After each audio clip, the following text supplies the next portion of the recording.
It takes patience and it takes cleverness. And, when you're, to me, in any undercover assignment, in any at least long-term infiltration type assignment, the most dangerous part of that operation is in the beginning. Later in the case, down the road, 2 years down the road, man, they knew me. They loved me. They trusted me. I had guys that would step in front of a bullet for me. They would step in front of a bullet for Jaybird, right? Because that's who they believed. At the beginning of it, when they don't know you and they don't trust you and their paranoia's up and you haven't gained any loyalty yet, you haven't gained their confidence, that's the most dangerous time. Did you have to get, like, I know, like, gangs like the Bloods and Crips do some things like jumping you in or beating you. Was there any sort of, like, crazy initiation like that where they had to do some crazy shit, they kick your ass or something like that? Well, based on my prior undercover experience coming into that operation, I had come to have a really good understanding of the street and how the street works, right? So knowing that those test drives, those mud checks, potentially were floating out there in the future and to some extent unpredictable. You never knew when or where or what that might be. We went proactive with our plan, and we arranged what we called street theaters. We set up ruses, for lack of a better term, skits, where we used other undercover operatives to show the Hells Angels, to let them see me in committing crimes. Mm-hmm. So I would bring a Hells Angel along, right? And he would see me go to a bar and do a gun deal. He'd see me go to a bar and do a drug deal. They'd meet me out on the street and see me, get in a brawl with someone or any kind of sketchy criminal act you can think of. In their eyes, what they just saw was a crime. They saw a drug deal, a gun deal, a beating. The reality of it is that the person that was playing the other side of that equation was a cop who had a script. It was all a play. It was all designed so that when they did present me with that test drive, when they did challenge me, it put me in a position to say, dude, really? Like you're going to test me after what you just saw? After what you've seen time and time and time again? I still got to prove myself to you? Are you crazy? I didn't even realize that kind of stuff went on. It seems like it's obviously very clever. It seems like you guys would do some like WWE acting though. If you got into like a fight with some guy on the street that was another cop, was it very realistic though? Would you actually like hit him or kind of? Well, you know what? I'll tell you what. It had to be realistic, and the people that we selected had to be perfect for the role. They had to understand what their assignment was on the other side as an adversary to me. Because if it came off as fake or if it came off as a hustle, it would be counterproductive. It would draw questions. It was meant to answer questions. It was meant to lower the guard of the true suspects, not raise their suspicions. Mm-hmm. So basically what it was, in a nutshell, the way I described it, is inaccurate conclusions from accurate observations. Yeah. We would have let them accurately observe a crime. They inaccurately concluded I was a street thug. That was on them. And it worked if we did our jobs well. If we did our jobs perfectly, it would work. If we made a mistake, man, you know what? Those are the regrets you don't want to have. Hey, I just wanted to remind you once more to go to healthiq.com/eliteman and save up to 33% on your life insurance for the upcoming 2018 year. Life insurance is incredibly important for you and your family, and Health IQ is the best in the business when it comes to giving you the best rates and deals. Again, that's healthiq.com/eliteman. Was there ever a time, though, where you had to actually commit a crime, where you weren't kind of setting something up and you were just kind of out with them and, they said do this or take care of that real quick? Was there ever anything that you had to, like, kind of go over the line? Well, many, many times when the base of your question, the core of your question, do you have to commit a crime? Sure. I was involved in dozens of gun and drug deals. Mm-hmm. There was beatings involved. For one example, I get a call, come to the clubhouse, bring your guns. What's going on? Just do it. No explanation. Show up. And I was sent on a murder mission from Phoenix to Las Vegas to go kill some adversaries. And I was told by the Hells Angels that were sending me on this job, here's the deal. You're going to show up at this place where these guys are at. When you get there, you're going to kill them. We're going to follow you. If you don't kill them, we're going to kill you. So I'm caught in the middle. I'm caught in this sandwich, right? Yeah. Now, luckily for me, in the trip between Phoenix and Las Vegas, I was able to contact some law enforcement officers and make sure that my targets, the people I was being sent to get into this gunfight with, never showed up. So we got ahead of the game. The cops in Las Vegas held these guys up. I show up where I'm supposed to be. I've got Hell's Angels watching me. All they see is me at that point, at that time and place, ready to take care of business, ready to handle business. I can't control if the bad guys show up or not. So I come home to a hero's welcome. They didn't know that I'd circumvented their whole plan from behind the scenes. What would have happened if you couldn't get a hold of the guys and the guys were there? Would you just call the whole operation off? I've asked myself that question, and I've been asked it many times. What happens if your plan doesn't work out? What happens if these guys are there and you're being watched and you're put on the point? Well, there's certain things that you can and cannot do as a law enforcement officer and as an undercover agent. You're not going to kill someone to stay in role. Just not going to happen. Mm-hmm. So I thought about that. I'd ran through that potential scenario in my head. Like, if this blows up, if it's not what I think it is, what's my reaction going to be? And the best conclusion I had is that I was just going to fire some rounds into the dirt. I was going to fire some shots into the ground. I'm a pretty good shot. I was going to intentionally miss. And then at that point, they wouldn't have, the people watching me would not have been able to be angry with me as far as not trying. Like, I would have just had an excuse like, I'm a terrible shot. I'm sorry. I tried. What do you want me to do? I missed. Would that have been good enough? I'm glad I didn't have to find out.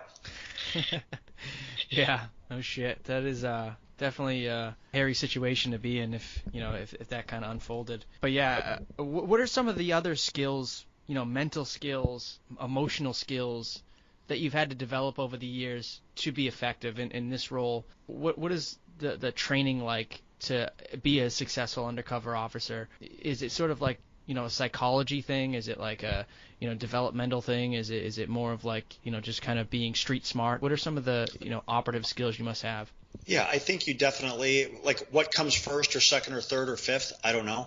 I know you have to be street smart. You have to understand how the street works and how people that survive and live in that environment, how they think and how they operate. You have to at least understand it, right? Mm-hmm. Then you have to be able to at least mimic it and make yourself believable. You have to be mentally and emotionally very rugged because lots of things happen and you see lots of things that, like, no one should have to see. You experience a lot of things that no one should have to experience.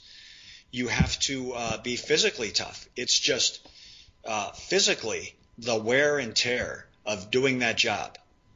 Sometimes 15, 18 hours a day, day after day, month after month, surrounded by people who, for the moment, love you and will embrace you. But if they find out that you're not who you say you are, they'll put a straight razor to your throat. Living with that, walking on that straight razor for months and years, it's tough. And to be quite honest with you, I'm not proud of this. I'm humiliated by it at times. I'm ashamed of it, but I lost sight of who I was for a point during this case. The case, I was so deep in this case that being an undercover agent, playing this role, turned from being what I did for a living to who I was. And when that happens, man, that's dangerous. That's a really dangerous place to be mentally and emotionally for a lawman, and it does huge battle damage on families and on relationships. Yeah, I can only imagine how tough it is not to have to step in that role and like truly live it, not just act it. Like, you think of guys like Heath Ledger who stepped into that Joker role and, they say it kind of pushed him over the edge and he was living that role of, being that crazy guy and started doing drugs or whatever, so not sleeping and doing all that other stuff. I can only imagine how tough it is for an undercover agent to not bring that home with them every single night. How did you unwind? How did you just leave that, because you obviously were able to get past it. You're alive today, you're healthy today, it seems like everything else is going well in your life. How did you kind of survive not being enthralled by the whole lifestyle? Well, to back up a little bit, like you used like your actor analogy of what happened to Heath Ledger and ultimately his, very unfortunate downfall and demise, right? He's playing a role. He's playing a fictional character for the course of 6 weeks over a filming schedule. When you're an undercover operator, you're playing a fictional persona for months and years at times. It saturates who you are. It becomes who you are. I've done a lot of consulting in the entertainment industry, and I tell the actors I've worked with who've been playing cop characters, playing undercover roles, the difference between what I did for a living and the person you're portraying on the film is that I don't have fake squibs mounted on me. I don't have plastic guns. I don't get to blow a line and say, time out, let me try that again. I don't like the way that sounded. I have to get it right the first time because people are going to point real guns at you with real bullets, and there'll be real blood, and there's no do-overs. And so, for me, spending that long in an undercover role, in essence, my entire career was in these assignments, and there was never very much time in between. The Hells Angels case, a day-to-day 12, 15, 18-hour grind for 2 years, weeks and weeks away from home. I would come home, and I would still be acting like I acted on the street. And my wife would say, man, you don't get to walk in the door here and treat us like you're like one of your suspects.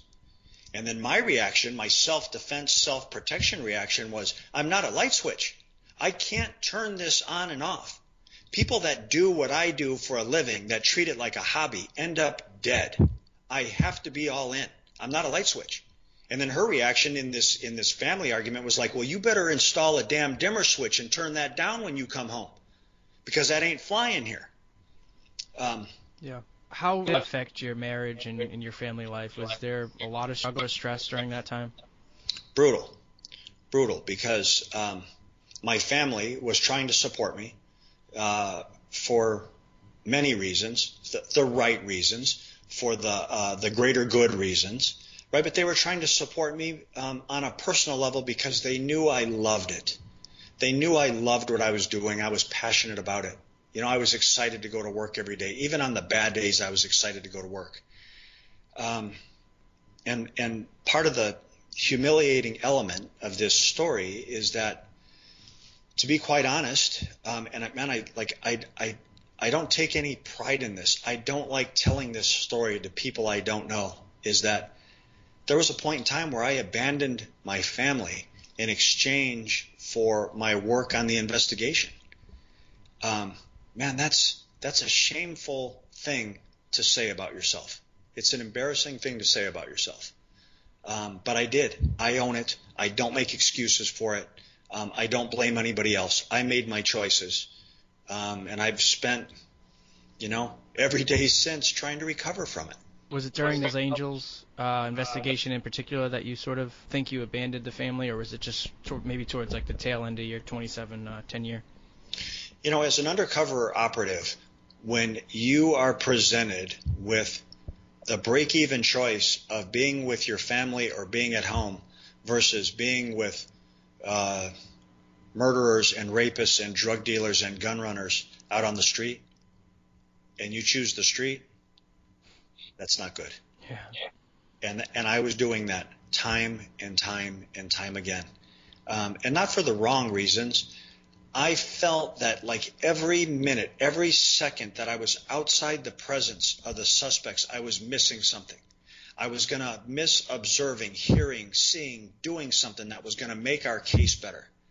But I had brainwashed myself, my brain had been hijacked by this hero syndrome I had created for myself. I felt like I was out there like doing something important. I felt like I was keeping people safe. I was changing the world. I was doing a job that no one else wanted to or no one else could do. I had convinced myself that that was the truth. The truth is that I wasn't even paying attention to what was going on at my own house.